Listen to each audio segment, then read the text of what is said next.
Bonjour et bienvenue dans cette vidéo qui va traiter d'un témoignage du travail de la personne âgée. On sait qu'en général, on croit que la personne âgée est en âge de se reposer. Ça, c'est un principe, d'accord? Et on a appris que dans la vie, eh bien, se reposer permet de se reconstituer, de se resituer, de retrouver de la force. Entre autres, ça veut dire que le corps a compris que par la force, il peut agir à sa volonté. Donc ça veut dire qu'on est en permanence à la recherche de la santé, parce que la santé permet d'agir, mais aussi permet de ne pas fatiguer les autres, par exemple quand on les rencontre, et donc d'avoir une relation plus agréable. Mais aussi d'être plus performant, si par exemple on doit combattre une situation. Et voilà le témoignage, en fait, de quoi il va parler. Il va parler de un couple de personnes âgées qui a à peu près 83 ans. Superbe maison, superbe jardin, superbe générosité, enfin, le tout superbe, d'accord? Ils sont encore dynamiques, voilà, très agréable, parfait quoi, hein, vraiment très accueillant, la totale. Généreux, enfin tout ce qu'ils veulent, et ils manquent pas d'argent, ils manquent de rien.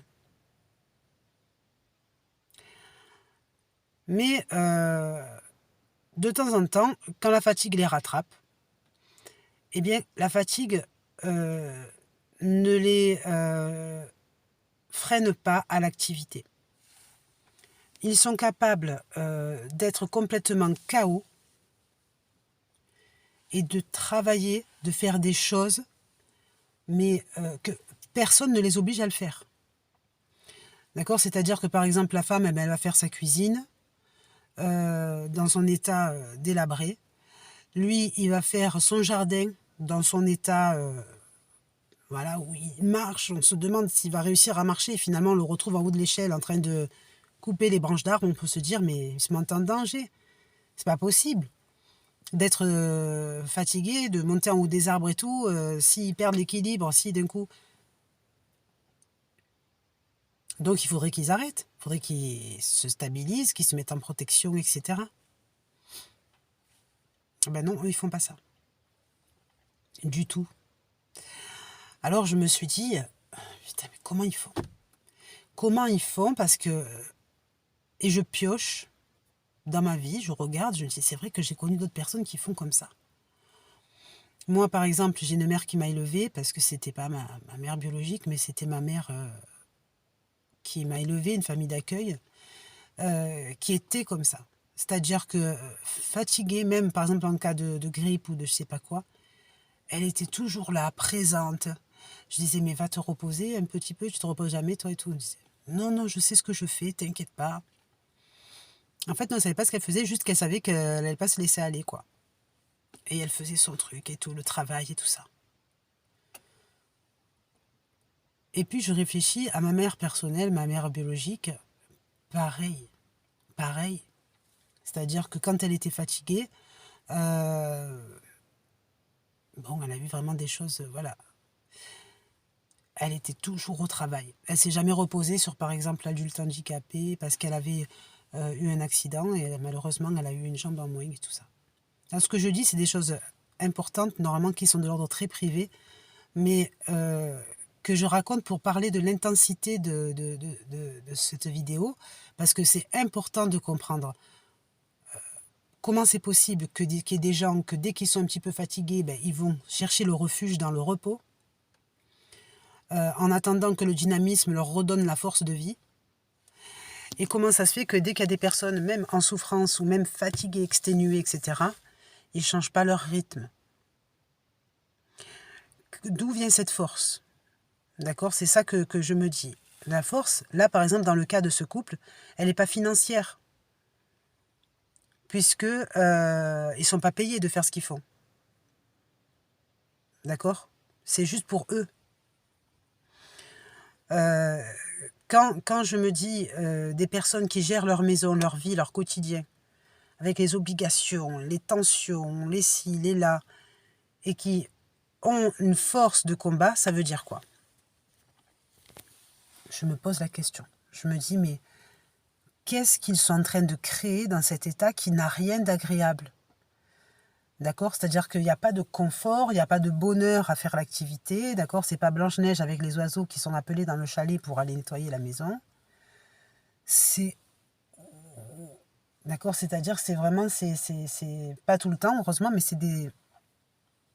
Alors, je vais essayer de réfléchir en même temps dans cette vidéo pour dire, si on réussit à comprendre ce phénomène, tout le monde, y compris moi-même, on peut réussir. Parce que moi, en fait, ça fait quelque temps que quand je rentre chez moi, je le sens que l'énergie de la volonté de travail, elle n'existe pas. Je rentre, je me cale devant la télévision, j'essaye de chercher la chaleur au maximum, mais le froid m'envahit. C'est-à-dire que même malgré coller au chauffage, je sens que le froid, il m'envahit. J'arrive même pas à me déplacer dans les pièces pour me dire, allez, vas-y, t'as le linge à ranger de l'autre côté, va le plier, mets-le comme il faut dans l'armoire et tout, après tu seras contente de le faire. Non, il y a tout qui est en arrêt. D'accord? Donc, je me dis, mais comment c'est possible d'y arriver?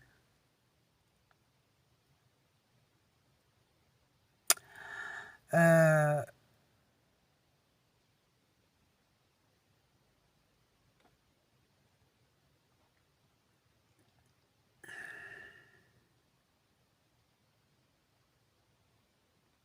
Désolée, ça va prendre un petit peu de temps dans la vidéo. Je sais pas si ceux qui voudront regarder auront la patience d'attendre un peu. Mais je suis obligée parce que sans doute vous avez des personnes autour de vous qui fonctionnent de la même façon.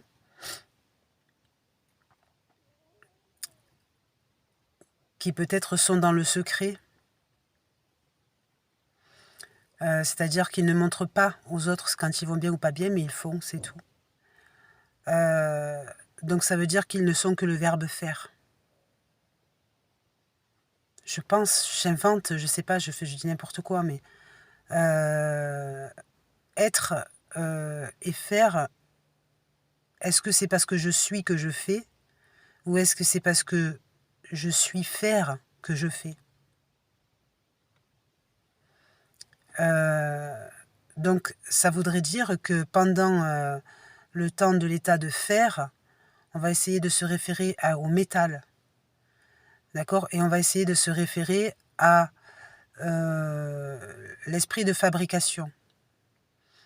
Le métal, normalement, est-ce que c'est une source naturelle biologique? Non, je sais qu'on a du fer dans le corps, mais est-ce que ce fer, quel est le trajet de ce fer? Quel est le trajet? Donc ça veut dire que, en fait, le trajet du fer doit être analysé pour comprendre en quoi il est responsable de l'action. Ou est-ce que c'est parce que je pense que je fais? C'est-à-dire, est-ce que c'est parce que je pense à ça, j'ai cette volonté de le faire que je le fais? Ou est-ce que ça s'appelle avoir une volonté de faire? Donc ça veut dire que la volonté, elle a plusieurs qualités, d'après ma réflexion. Hein. Ça veut dire que ça peut être une qualité de bois, une qualité d'eau, une qualité d'air, une qualité de feu, une volonté de feu, d'accord, une volonté de... La volonté, à mon avis, elle doit être dans la matière. Ça veut dire que vouloir existe du fait que la matière existe. Ça veut dire que sans la matière, vouloir n'existe pas. Et vouloir et faire sont les mêmes choses. Donc ça veut dire faire par l'existence de la matière. À partir du moment où une matière existe, faire existe aussi. Sauf qu'on n'a jamais prouvé que la première matière existante s'appelle le fer. Parce que la première matière existante, normalement, s'appelle l'air, d'après ce que je crois. D'accord? Ou l'eau.